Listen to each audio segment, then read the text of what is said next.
Okay, let's look at this Mirage thing. They just dropped this.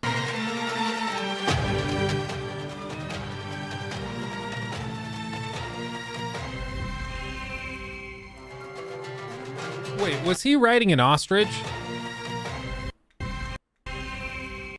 No, he's riding a horse and the ostriches are around. Okay, for a second I thought he was straight up riding an ostrich. I was like, are they that strong? I don't think they can do that.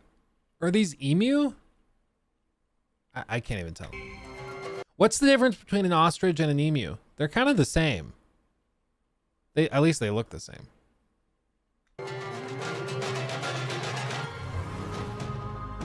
Assassin's Creed Mirage.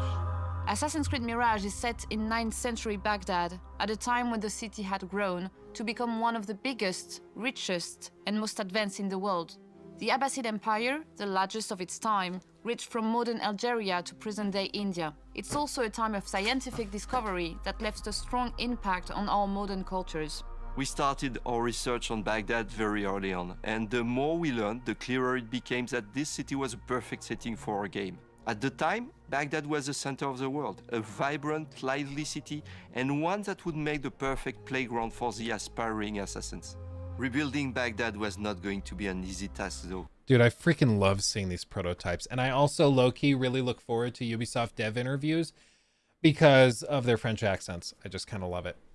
Maybe I'm weird for that, but I just like it.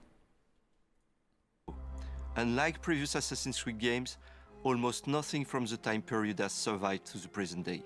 But we still wanted to be sure to do everything we could to be respectful of the culture and history of the city. That's the Assassin's Creed way. Unless you're talking about Assassin's Creed Valhalla, in which case we'll just start using magic and stuff. We had to give our art team the freedom to recreate Baghdad from scratch with nothing but the historical information we had from the time period. Like Guy Lestrange books, Baghdad during the Abbasid Caliphate, but also description by medieval travelers, archaeological findings from neighboring cities, and other buildings from the time that are still standing. But we weren't alone on this journey. We worked with experts, like Dr. Claire Anderson, specialist in Islamic art and history during the Caliphal period, who helped us with the world art, or Dr. Raphael Whelan, Ubisoft Montreal historian. 9th century Baghdad is a lost city, a city that we reconstructed using text and archaeology. I friggin' love the lengths they go to with this. Like, this is what I love about Assassin's Creed at the core. This is what I have loved about them, is the ability to like explore 19th century England, or to be able to go and explore jolly old Paris, or like I just go explore Venice. Like, this is what I love about Assassin's Creed really at the core, is the ability to go back to worlds that once existed that no longer exist, but in the context of a fun video game. And that's why I like Valhalla really pissed me off. Logan Levesque donated $5 through Super Logan, Chat. thank you again. The difference between an ostrich and emu is that Australia lost a war to emus. Oh, is it just the emu are from Australia? Australia, man. That's something else. I don't know how you guys survive. The whole thing is just, your whole country is terrifying. This material, the Whole continent, I guess. team created 4 major districts, defining the city, each with distinct looks and crowds. Abbasiyeh is the cultural hub of Baghdad, where you can find the House of Wisdom. This is where scholars, philosophers, scientists, and astronomers gather and transmit knowledge from the entire empire and beyond. The market district of Kah, where large crowds gather to do business, bargain, or trade goods from China, Constantinople, and Spain. The industrial district of Arbiyeh is a dense, grimy part of the city, where slavers, orphans, thugs, and workers try to scrape a living. And finally, at the center of it all, we have the seat of power in the region, the iconic round city, also known at the time as Madinat al-Salam, the city of peace. Behind its walls lie... Not when I'm there. Not gonna be very peaceful at all. Honestly, the recreation looks really cool. lush gardens, fountains, and a magnificent caliphal palace. I saw Baghdad as a child without ever going back. So seeing the city come together from its first white blocks to the final assets was an unforgettable experience. I remember having chills the day we added the correct lighting. Seeing the sky, the dust in the atmosphere, the sun and shadows.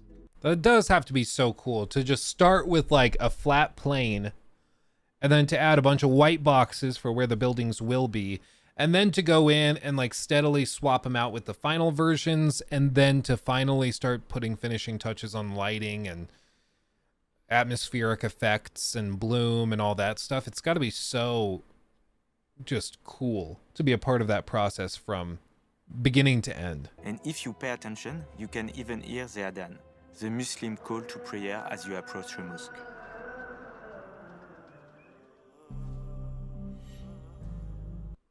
Oh, I love that too.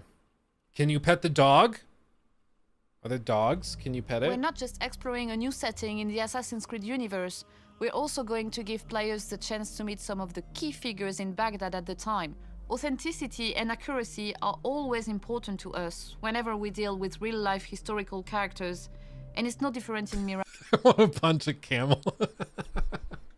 We have the Banu Musa, genius inventors of the era, who made massive contributions to the science of mechanics. Of course, in Mirage, they'll be putting that knowledge to use to help Basim and the Hidden Ones. When most players think of Baghdad, they imagine the dusty, ruined landscape from movies and first-person shooters. But we felt it was important to show a different side to the city, one that celebrated its proud cultural heritage. The Tales of Baghdad are short, narrative side quests, touching on key cultural subjects from the time period, like astronomy or literature.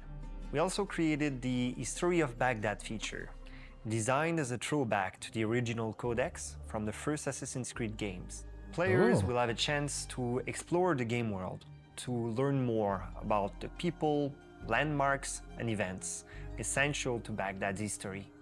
What does it matter if they let you buy a $20 Doomslayer skin with a flaming sword? Well, praise the oak. This is one thing like I've gone back and forth on personally, and I'd like to hear you guys' feedback in the chat, what your thoughts are. But I think it's really unhealthy for us as like an industry and as a community to respond to poor decisions or what are weird decisions from devs or publishers and stuff with instantly review bombing, with instantly like trying to cancel the whole game, like, which is what review bombing is effectively trying to do. You're trying to deter people from buying it because of this one thing you don't like. And so for like Mirage, there's a lot of really good stuff that we've seen, and then there's this one thing that's been data mined that looks stupid. But you don't have to buy it. It's not required, as far as anybody knows. So, like, is it fair to throw the baby out with the bathwater? I don't think so. But some people are like, no, it's Ubisoft being classic Ubisoft. Cancel it. End it. And I just don't think that's helpful. And I'm not saying that's what you're saying, but I've seen people say, like, nobody should buy Mirage because they're putting microtransactions in a single-player game. I'm like, I don't think that that's necessarily the conclusion to reach. I don't think you should buy that thing. And frankly, if nobody buys it, they aren't going to bother spending all the time and money to put that into the game, create marketing stuff for it. I just don't think they'll bother anymore. The reason they do it is because people do buy it. There are people out there that do it. Same with like the XP boost. The XP boosts can harm the game. Like with Odyssey, I think the last quarter of the game really suffers because they balanced it off of the XP boost. But does that mean that Odyssey as a whole is not worth experiencing? I don't think so. I don't think that that follows. Like, I think you should voice your frustration. I think that you should probably mention that in your review of the game if you're doing it. But I don't think that like one thing you really don't like dismisses the entire game. I just think that that's non-productive, you know. So many people just finally support games that need change and innovation, but because of the blind buying, they never improve, only more monetization.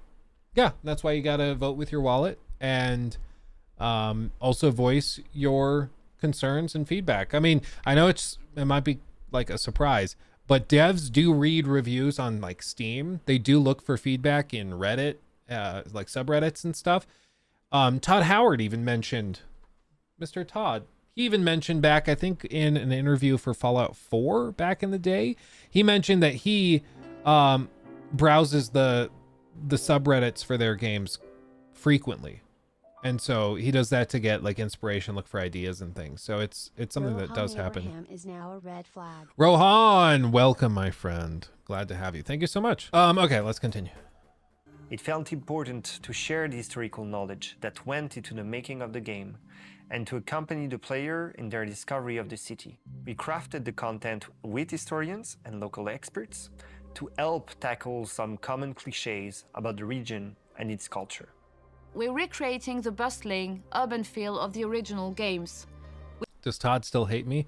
I mean, he stayed. He didn't leave me, so I don't think so. We have larger crowds in Mirage, which offer more opportunities to blend in at street level, especially in dense areas like markets. With Baghdad being home to multiple religions and cultures, you'll see the diversity in clothes, languages, and iconography. What could possibly go wrong having like a bunch of really hardcore religious fanatics Baghdad is not the only together? location you'll be able to explore in the game. We have a great diversity of biomes around the city, each with their own unique look and feel. And of course, we have the home base of the assassins set at the bottom of the fortress of Alamut, a unique location in our lore and one we can't wait for players to discover. When we first announced the game, we had so many enthusiastic reactions from players all around the world, particularly players from the Arabic world and with Arabic heritage, which made us especially proud. We can't wait for you to explore the beautiful world we have recreated when you join Bassem on his upcoming adventure. I'm excited. I'm excited. They've been very transparent. They've shown a lot. I think there's like a couple of little things that we're all hoping to see that we just don't know about yet. But like in terms of the minutia of questing, of mission design, do they say if combat is animation matching like in Black Flag or not? No. So they've tried to be clear with it. This is built in the same tool set as Valhalla. It's because again, it was originally conceptualized as a DLC for a few weeks or months, and then it was converted into a full-fledged game. But it's the same tool set as Valhalla, so don't expect it to feel that different in terms of combat. They've removed a lot of stuff, kind of like trying to force you into stealth options and stealth tactics, but it's not gonna be like a full pivot in combat systems or anything. We're seeing, again, like a DLC that was converted to a full game from Valhalla's toolset. We're not seeing the next generation of Assassin's Creed, which you would think we'd be seeing after 3 years of nothing, or I guess seasonal updates for Valhalla, but like not really a big update or upgrade. Like you would think this would be the next generation upgrade to the franchise, but it's not. It's smaller in scope. They're using the same tool set. They're gonna like try to shift the scope a little bit, but it's not that full. Oh God, here's like the jump from Syndicate to Origins, right? It's not that same thing, or the jump to Unity from Rogue, or I guess Rogue came out at the same time. So like Unity from Black Flag.